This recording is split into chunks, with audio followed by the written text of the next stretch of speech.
So if you're currently studying for your undergrad or you're a master's student looking for a job, you won't want to miss this video. Hi, welcome back to my channel. You're watching Saemiful.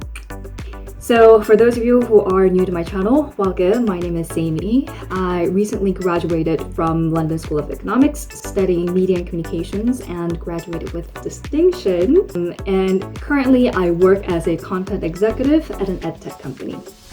So today I'm going to take this time to answer lots of questions that I have received through my Instagram as well as my blog from prospective students as well as current students. So let's get right into it.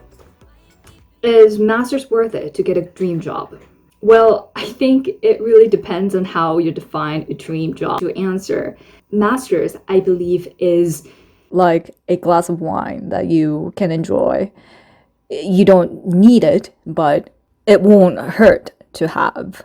If you really are passionate about a particular subject or particular theoretical skills, academic knowledge that you want for the work that you want to do, then definitely it's going to be a huge plus. But once you start job hunting, you will realize that the education that you have received doesn't really matter, because what the companies look for are exactly the kinds of skills that would bring profits to the company. So they want to see more of transferable skills that you have gotten from your academia or your institutions, and see how successful you will be at your work.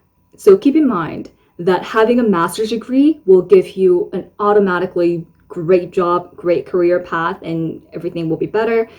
That's not always the case. 2, having a master's degree would make you feel more qualified.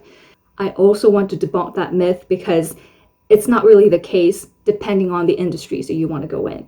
You don't need a master's in order to get the job that you want, unless it's a specific requirement for example, a lot of international organizations like UN related organizations, OECD. These international organizations generally require a master's degree from the applicants. All in all, my big advice would be, before you make any decisions regarding which companies or what job markets that you're going to get into, see their qualifications, required skills, what can you contribute to the company, and what are your strengths that will make your profile stand out.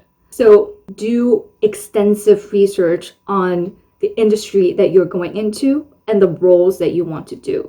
But I do sense that a lot of students who just come out of undergrad feel that the pressure to go straight into master's, because 1, it's a really hard job market right now, and 2, everybody else has a master's. But I just want to emphasize that times like this, you need at least 6 months. You need to give yourself 6 months to find a job. So master's doesn't necessarily guarantee anything in terms of getting a better job. Was my master's worth it? Definitely for me, because my case is, I guess, a little bit unique, because I worked in the media industry for almost a decade, and I knew that I had lots of hunger. I had passion to learn more.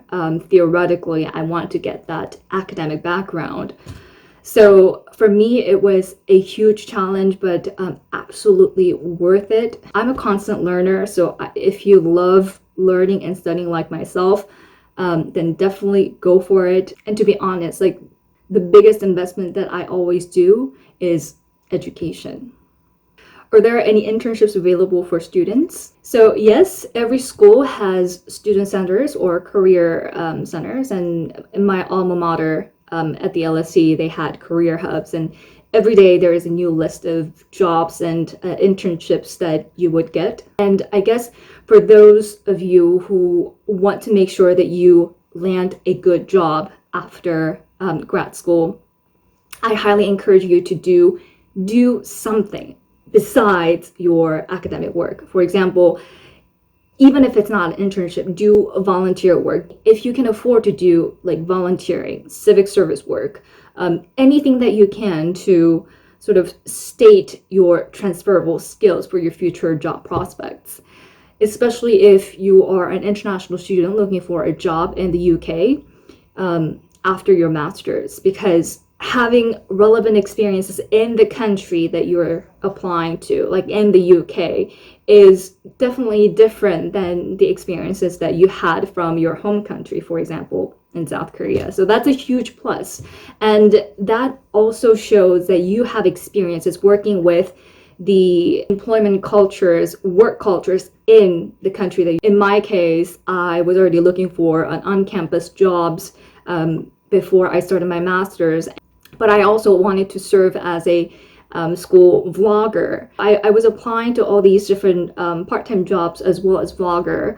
And later I found out that being a vlogger was actually a paid job as a student. So I ended up having that as my part-time job.